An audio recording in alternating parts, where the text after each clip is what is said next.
Apicius Tiropatinum made easy. Ancient Rome refers to the Roman civilization from the initial founding of the city of Rome up until the collapse of the Western Roman Empire. The entire period lasted from 753 BC to 476 AD. And even in ancient times, people had to eat. Romans cooked over troughs for burning charcoal. Pots and pans were made from clay, and Romans used tripods to hold them over the coals to cook. Romans even had utensils made from bronze and iron. To celebrate Roman cuisine, we will be making a traditional Roman dish. Today's episode features Chef Dave from Fresno, California. He is an avid Gordon Ramsay fan and draws inspiration from the shows Hell's Kitchen and Master Chef. Dave will be making his famous Tiropatinum, which is a Roman dessert similar to a modern souffle. The recipe is included in an ancient Roman cookbook called the Apicius.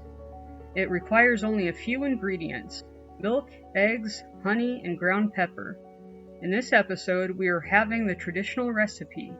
This means we are using 250 milliliters of milk, 3 eggs, 1.5 tablespoons of honey, and a small amount of pepper.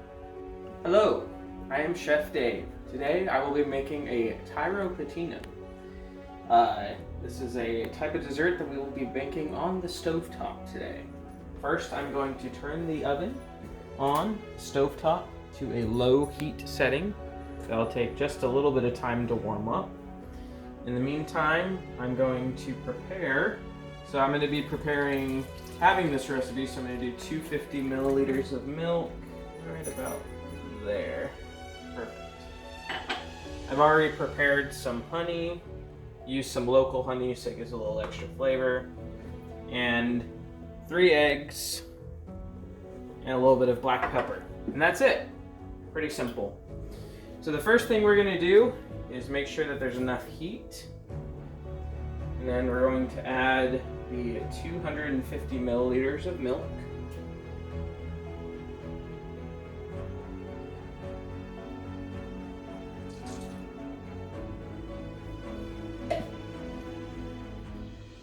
I'm going to turn up the heat just a little bit. It takes a little bit of time to warm up.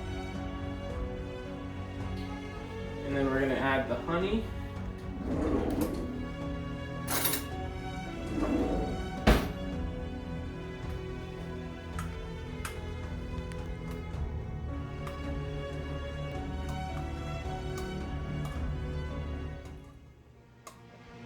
Which I found easier to measure out in the beginning because honey is very difficult to get out of the container. I'm going to go ahead and start mixing it with a whisk. This will give it a nice, kind of fluffy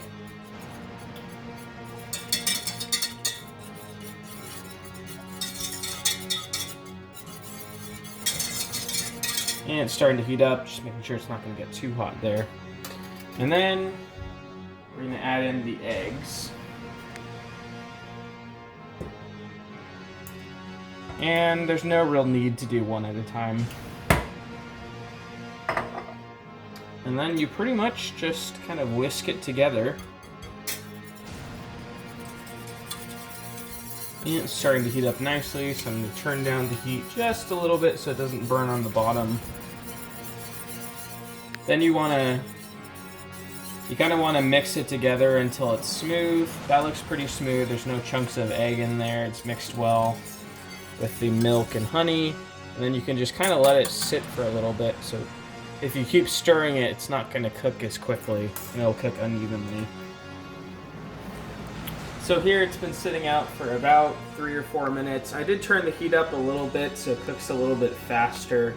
I'm choosing not to stir it so it kind of cooks evenly. The bottom will be a little bit more done, but this way it stays more formed. Otherwise it's going to kind of break up and get a little chunky. Alright, so it's pretty much done. You pretty much cook it until it's stiff. I'm going to sprinkle it with a little bit of pepper. There we go. You can tell it's stiff by putting it on the top, and it'll be nice, light and fluffy. You can then take it off the heat, and it will continue to cook and stiffen even more for a couple minutes. I usually just kind of let it rest a little bit and then it will be perfect. Alright, I'm going to give our final product a taste.